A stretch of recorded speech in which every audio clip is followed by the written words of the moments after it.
इस वक्त आप लोग भी जनता के बीच में, मीडिया वाले भी घूम रहे होंगे और पूरे गुजरात के अंदर एक बदलाव की आंधी चल रही है। 27 साल भारतीय जनता पार्टी ने शासन किया और इन 27 सालों के बाद इनके पास एक भी काम नहीं है गिनाने के लिए कि इन 27 साल में इन्होंने क्या काम किया। पूरा का पूरा कैंपेन भारतीय जनता पार्टी का केवल और केवल आम आदमी पार्टी को गालियां देने में केंद्रित है। इनके जो भी नेता आते हैं, जो भी इनके बड़े बड़े नेता, इनके कार्यकर्ता केवल और केवल आम आदमी पार्टी को गालियां देते हैं, केजरीवाल को गालियां देते हैं। 27 साल में इन्होंने क्या किया, हम बार बार इनसे पूछते हैं, कोई एक काम बता दो जो आपने 27 साल में किया। इनके पास कोई काम नहीं है बताने के लिए। इनसे पूछा जाता है अगले 5 साल में क्या करोगे, तुम्हें दोबारा क्यों वोट दें। इनके पास कोई एजेंडा नहीं है, इनके पास कोई प्लान नहीं है कि अगले 5 साल में ये गुजरात की तरक्की के लिए क्या करेंगे, व्यापारियों के लिए क्या करेंगे, बेरोजगारों के लिए क्या करेंगे, महंगाई दूर करने के लिए क्या करेंगे। जनता दो चीजों से सबसे ज्यादा त्रस्त है, महंगाई और बेरोजगारी। सबसे ज्यादा महंगाई आज पूरे देश के अंदर गुजरात में है और गुजरात का आम व्यक्ति त्रस्त है महंगाई से। सबसे ज्यादा बेरोजगारी आज गुजरात के अंदर है। एक आम गुजरात का युवा बेरोजगारी की वजह से बहुत ज्यादा त्रस्त है। ऐसे में लोगों के अंदर अपने आप चर्चा है कि दिल्ली के अंदर आम आदमी पार्टी ने खूब काम किया, अब पंजाब के अंदर खूब काम कर रही है, महंगाई से राहत दिलाती है आम आदमी पार्टी, बिजली मुफ्त कर देती है, शिक्षा अच्छी करती है, शिक्षा पे पैसे बचने लगते हैं, सबका इलाज मुफ्त कराते हैं, इलाज पे पैसे बचने लगते हैं, महिलाओं को 1-1 हज़ार रुपये महीना देंगे, बेरोजगारों को रोजगार देंगे। ये सारी बातें अपने आप फैल चुकी हैं पूरे गुजरात में। तो लोग बदलाव चाहते हैं, लोग महंगाई और बेरोजगारी से राहत चाहते हैं, जिसका बेरोजगारी से राहत चाहते हैं, जिसका एजेंडा आम आदमी को दिया है। इन्होंने 1 साल पहले अपने मुख्यमंत्री बदल दिए। पहले विजय रूपानी साहब थे, उनको बदल के भूपेंद्र पटेल साहब को ले आए। क्यों? इसका मतलब ये मानते हैं कि विजय रूपानी में कुछ गड़बड़ थी, कुछ कमी थी।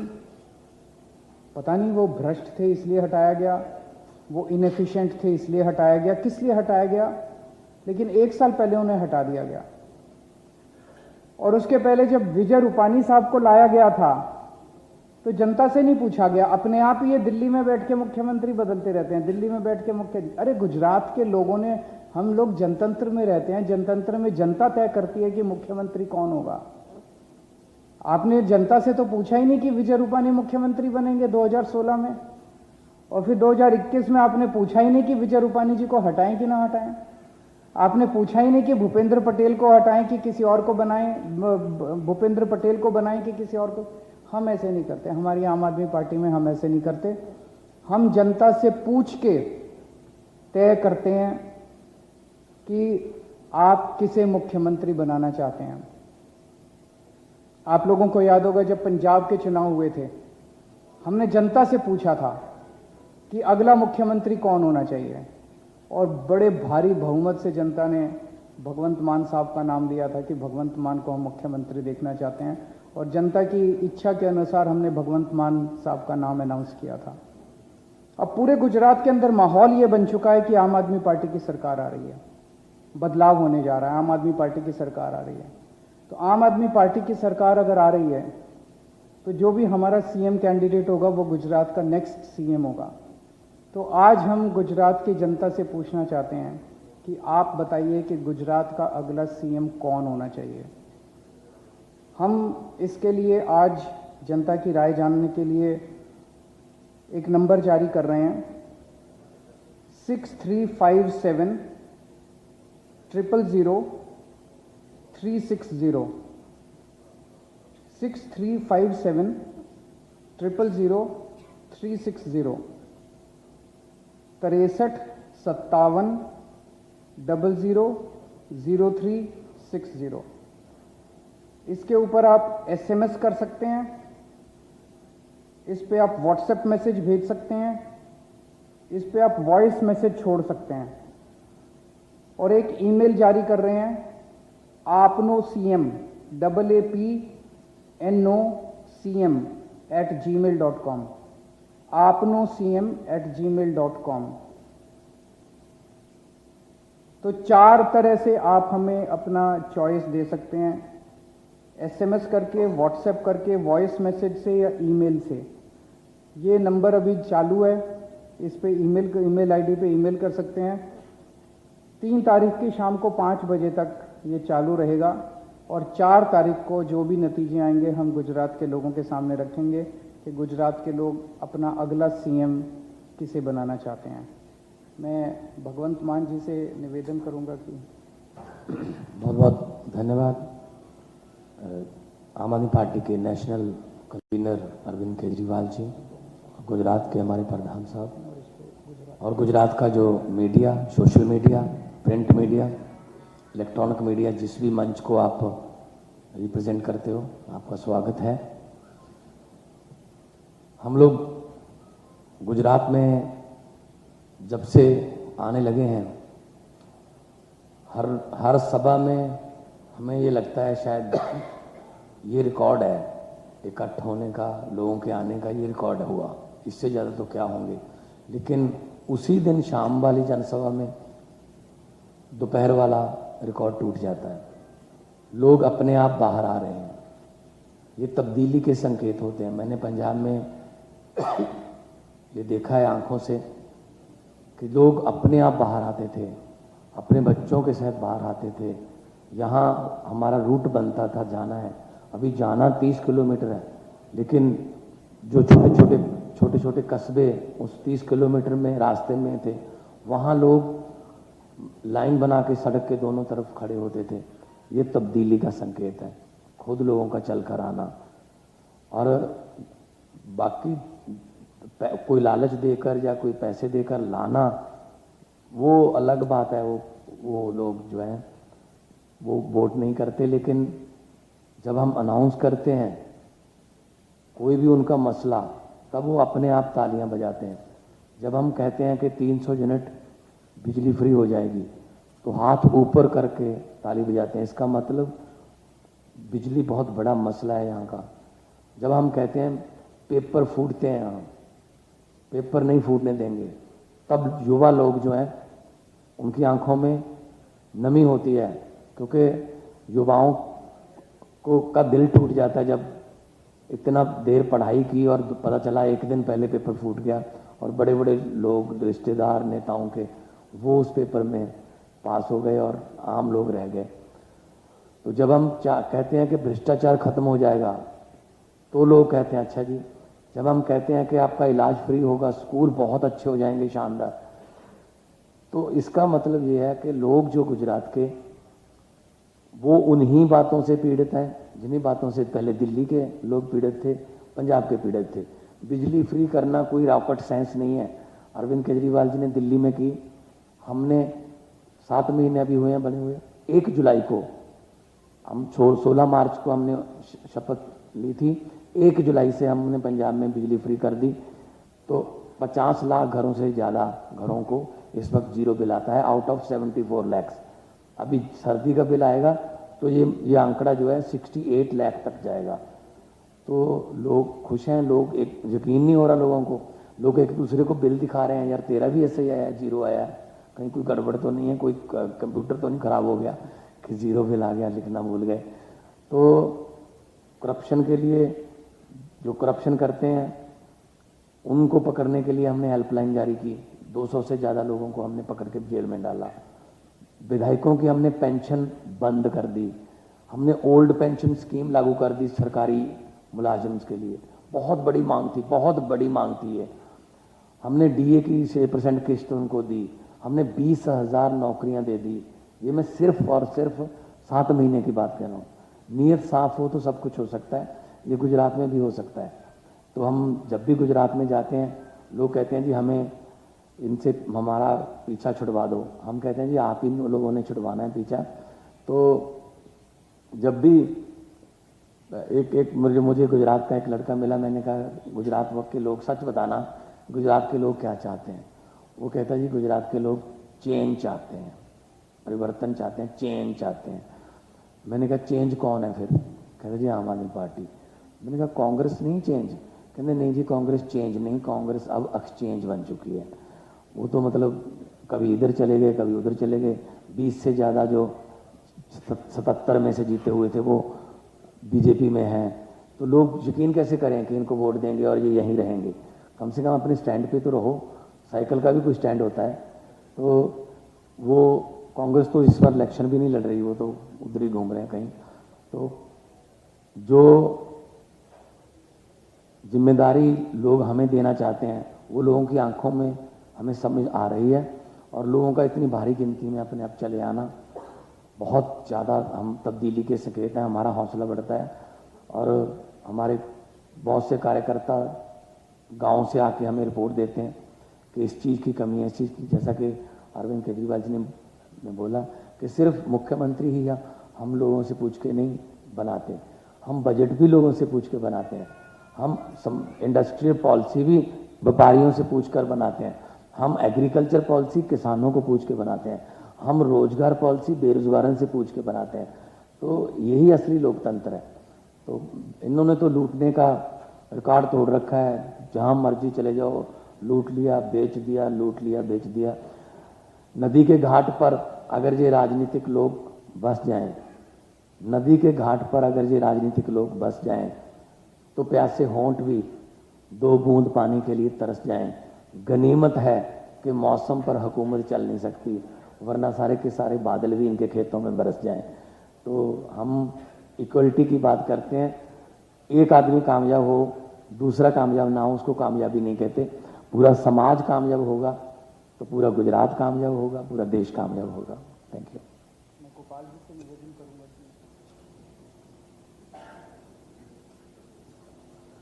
આજે ખૂબ ઉત્સાહ અને ગર્વનો દિવસ છે આપણા ગુજરાત માટે કે ગુજરાતના ઇતિહાસમાં પહેલીવાર એવું થવા જઈ રહ્યું છે કે જનતાને પૂછવામાં આવી રહ્યું છે કે જનતા કોને પસંદ કરે છે। અત્યાર સુધી તો મનમરજી પડે અને આપણી ઉપર થોપી બેસાડવામાં આવ્યા છે।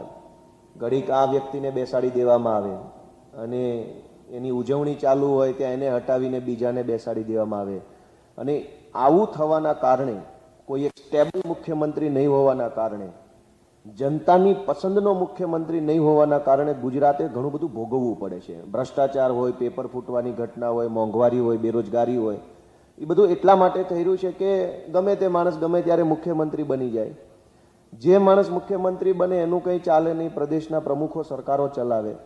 આ બધી જે છે અસ્થિરતાઓ, એને સ્થિર કરવા માટેનો ઉપાય જનતા પાસે છે। ગુજરાતની જનતા જ્યારે પોતાના દિલથી પોતાનો મુખ્યમંત્રી નક્કી કરશે, એ મુખ્યમંત્રીને ગાંધીનગર સુધી પહોંચાડશે, ત્યારે એક સ્થિર અને ઈમાનદાર સરકાર બનશે એવું આમ આદમી પાર્ટી માને છે। હું અમારા રાષ્ટ્રીય કન્વીનર માનની અરવિંદ કેજરીવાલજી, અમારા રાષ્ટ્રીય નેતા માનની ભગવંત માન સાહેબનો આભાર માનું છું કે એમણે ગુજરાતને આવો સરસ મજાનો એક વિકલ્પ આપ્યો છે। રાજકીય વિકલ્પ આમ આદમી પાર્ટી તરીકે તો મળ્યો જ છે, પણ ગુજરાતની જે શાસન વ્યવસ્થા છે એને કોણ લીડ કરશે એ નક્કી કરવાની પણ એક વ્યવસ્થા પૂરી પાડી છે। એ આપણા બધા માટે, ગુજરાતીઓ માટે ગર્વની બાબત છે। હું ફરી એક વખત ગુજરાતીમાં આ જે વ્યવસ્થા છે એનો ઉલ્લેખ કરી દઉં છું। મોબાઈલ નંબર છે, આ મોબાઈલ નંબર ઉપર SMS કરી શકાશે, વોટ્સએપ કરી શકાશે, વોઇસ મેસેજ મોકલી શકાશે, અને ઈમેલ એડ્રેસ ઉપર ઈમેલ કરી શકાશે। મોબાઈલ નંબર છે 63 57 00 0360। ફરીથી બોલું છું, 63 57 00 0360, અને ઈમેલ એડ્રેસ છે આપનો CM AAPNOCM@gmail.com। તો આ ઈમેલ ઉપર ઈમેલ કરીને જનતા પોતાનું સૂચન મોકલી શકશે અને મોબાઈલ નંબર પર પણ મોકલી શકશે। Thank you so much. अगर आपके 1-2 क्वेश्चन हैं तो।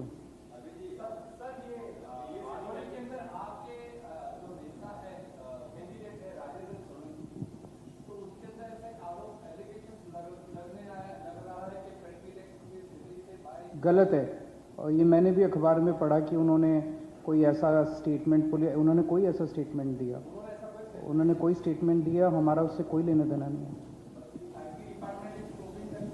Let them probe. एक चीज़ सोचिए, अगर हमारा उस पैसे से कुछ लेना देना होता, आज केजरीवाल यहाँ नहीं बैठा होता, ये पकड़ के मेरे को जेल में डाल देते। वो ढूंढ रहे हैं मेरे खिलाफ कुछ मिल जाए। वो तो अभी 1 महीना बचा, आप देखना कितने आरोप लगेंगे। वो क्या पहले कह रहे थे मनीष जी ने कोई शराब घोटाला कर दिया, फिर गिरफ्तार क्यों नहीं कर रहे, जेल में क्यों नहीं डाल रहे मनीष सिसोदिया को?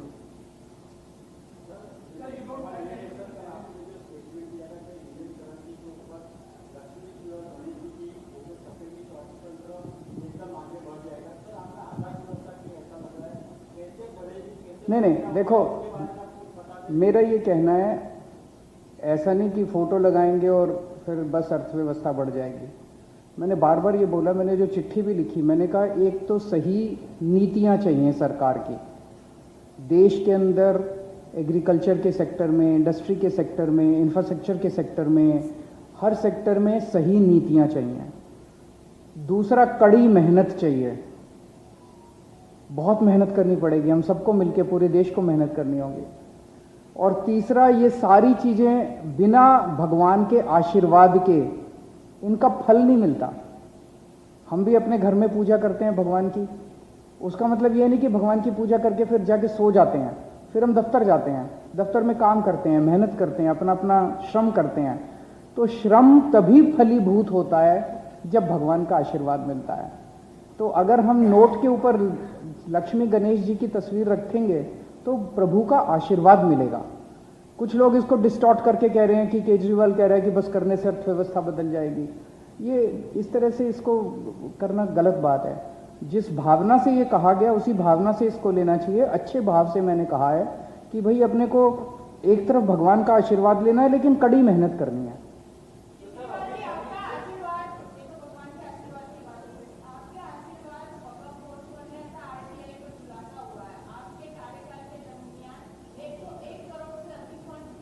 दिखाओ आरटीआई, कुछ भी बोल देते हैं। यूपी में 1000 करोड़ दिया गया, कोई बोल देगा। ये लोग कुछ भी, अभी तो देखना क्या क्या बोलेंगे, अभी 1 महीना बाकी है। लेकिन ये जितने आरोप लगा रहे हैं ये बड़ा सुखद है। इसका मतलब ये घबराए हुए हैं। भारतीय जनता पार्टी आज केवल और केवल आम आदमी पार्टी से घबराती है, कांग्रेस से नहीं घबराती वो। और आम आदमी पार्टी से क्यों घबराती है? क्योंकि जनता हमारे साथ है। हम जनता के मुद्दों की बात करते हैं। हम कहते हैं हम आपकी बिजली फ्री कर देंगे, हम आपके बच्चों की शिक्षा अच्छी कर देंगे, हम आपके घर में कोई इलाज नहीं होगा इलाज कर देंगे, इलाज करवाएंगे। हम उन मुद्दों की बात करते हैं। अभी तो देखना 1 महीने में क्या क्या क्या क्या लेके आएंगे। नहीं, 1 रुपया नहीं। जो वक्फ की प्रॉपर्टी होती है, गुजरात में भी होगा, एक सेंट्रल एक्ट है ये, हमारा कोई दिल्ली का एक्ट नहीं है। यूपी में भी वक्फ की प्रॉपर्टी, यूपी के अंदर आप यूपी में आरटीआई डाल के निकालिए, मध्य प्रदेश के अंदर वक्फ की प्रॉपर्टी की जो जमीनें या प्रॉपर्टी होती है उससे जो इनकम आती है वो वक्फ की इनकम होती है। उस वक्फ की इनकम को अलग अलग स्टेट्स के अंदर अलग अलग तरीके से इस्तेमाल किया जाता है। वो तो वक्फ के लोग बताएंगे कि उन्होंने अपनी वक्फ की इनकम को कैसे इस्तेमाल किया। और अगर आप निष्पक्ष तौर पे जानना चाहते हैं, मैंने एक दिन देखा था उत्तर प्रदेश के अंदर हमसे ज्यादा खर्चा किया गया, मध्य प्रदेश के अंदर हमसे ज्यादा खर्चा किया गया। थोड़ा सा एक कंपैरेटिव स्टडी करके देखिए।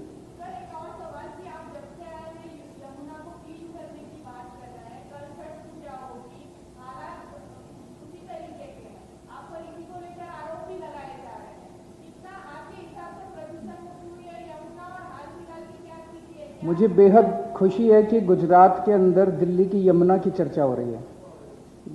गुजरात के मुद्दे सारे खत्म हो गए। गुजरात के अंदर दिल्ली की यमुना के उसके जवाब देंगे। 2020 में मैं चुनाव लड़ा था। यमुना की सफाई, पानी, सीवर, स्कूल, अस्पताल, सड़कें, ये सारी के सारे मुद्दे 2020 के चुनाव के थे। 2020 में दिल्ली सरकार का चुनाव था, ये सारे मुद्दे दिल्ली सरकार में आते हैं। मैंने दिल्ली के लोगों को कहा था कि 5 साल दे दो, 2025 में दोबारा तुम्हारे पास आऊंगा और 2025 तक यमुना साफ कर दूंगा। ये चुनाव एमसीडी का चुनाव, नगर निगम का चुनाव, यमुना की सफाई का चुनाव नहीं है, ये कूड़े के पहाड़ों का चुनाव है। आप भी भोले भाले पत्रकार हैं, उनकी बातों में आ जाते हैं। जब वो आपसे यमुना की सफाई की बात करें, 1 मिनट करेंगे ना सफाई, 1 मिनट सुनो तो सही, 1 मिनट सुनो, मेरी बात तो सुनने दो। 2025 में जब मैं जनता के बीच में जाऊंगा, मैंने कहा है कि अगर यमुना तब तक साफ नहीं हो तो मेरे को वोट मत देना। अब आप उनसे बोलो कि ये एमसीडी का चुनाव है, नगर निगम का चुनाव है, यमुना की सफाई का चुनाव नहीं है, ये कूड़े के पहाड़ का चुनाव है। उनसे कूड़े के पहाड़ की बात करो। छठ पूजा की आपने बात की, हर साल छठ पूजा मनाते हैं, ये पहली बार छठ पूजा थोड़ी मन रही है, हर साल मनाते हैं छठ पूजा, यमुना के घाट पे मनाते हैं, सफाई होती है, इस बार भी मनाएंगे, धूमधाम से मनाएंगे। पर मेरा ये सुझाव है, थोड़ा गुजरात की भी बात कर लेते हैं, दिल्ली की बात दिल्ली में करेंगे।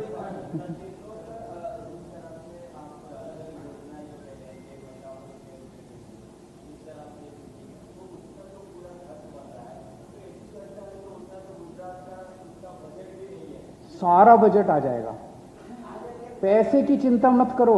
दिल्ली में हमारी सरकार बनने के पहले पैसा नहीं था, कहते थे पैसा नहीं है, पैसा नहीं है, पैसा नहीं है, दिल्ली सरकार घाटे। हमने तो घाटे में नहीं, दिल्ली सरकार तो अब फायदे में चल रही है और सब कुछ फ्री दे रहे हैं। पहले कहते थे पंजाब सरकार घाटे में, पंजाब सरकार घाटे में, पंजाब सरकार, हमने तो आते ही बिजली फ्री कर दी, 20,000 सरकारी नौकरियां निकाल दी, कच्चे टीचर्स को पक्का कर दिया, कितने सारे काम कर रहे हैं। हम तो निरोते की पैसा नहीं, कहाँ जा रहा है सारा पैसा? 2.5 लाख करोड़ रुपए का गुजरात का बजट। ये कहते हैं कि फ्री देने से घाटा हो जाएगा, अभी तो ये कोई कुछ भी फ्री नहीं दे रहे। अगर ये कुछ भी फ्री नहीं दे रहे तो 3.5 लाख करोड़ का घाटा कैसे चढ़ गया इन लोगों के ऊपर? सारा पैसा खा गए ये लोग। मेरे को कल आप ही लोगों में से किसी ने बताया, एक एमएलए है जिसका पहले 2,000 रुपए महीने की कमाई थी एमएलए, अब 20,000 करोड़ का मालिक है। हम पैसा नहीं खाते, हम ईमानदारी से काम करते हैं। एक मिनट,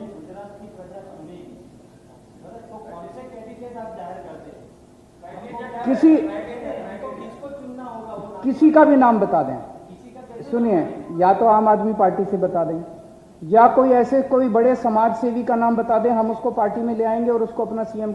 हमारे यहाँ कोई सीएम वीएम के पद के लिए नहीं आया। अगर एक कोई बहुत बड़ा समाज सेवी है, कोई बहुत बड़ा व्यक्ति है जिसके साथ सारा समाज, सारा गुजरात जुड़ा हुआ है और जनता कहती है इसको सीएम बनना चाहिए, हम उसे अपनी पार्टी में लेके उसको सीएम कह लेंगे। जनता को पे भरोसा रखा, उसको नहीं बोलेगी वो। जनता पे भरोसा रखो।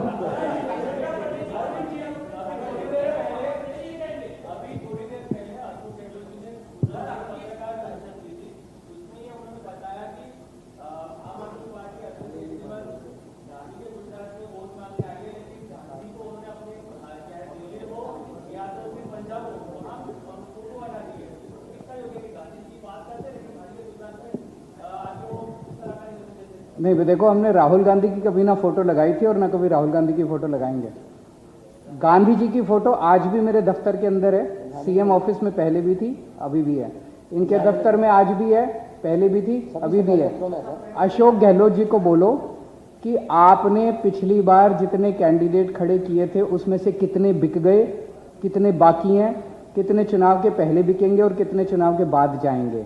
वो क्या गारंटी देते हैं कि जनता उनको वोट क्यों दे, उनके कैंडिडेट उनके पास रहेंगे कि नहीं रहेंगे, उनके पास अगले 5 साल का क्या एजेंडा है। केजरीवाल को गाली देने से गुजरात के लोगों का भला होगा क्या?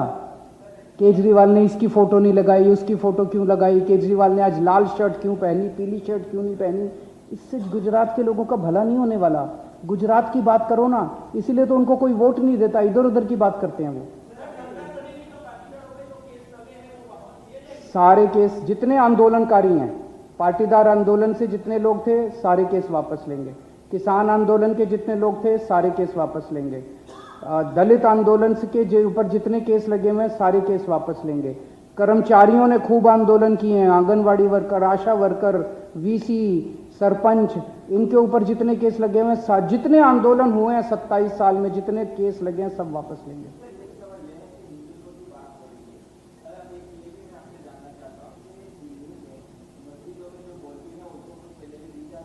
वक्फ देता है, पूरे उत्तर प्रदेश में भी देता है, आप जरा चेक करिए, मध्य प्रदेश में भी देता है, हमसे ज्यादा तनख्वाह मिलती है। जो अभी सिस्टम है बस वही होगा, और कुछ नहीं होगा, और कुछ नहीं होगा।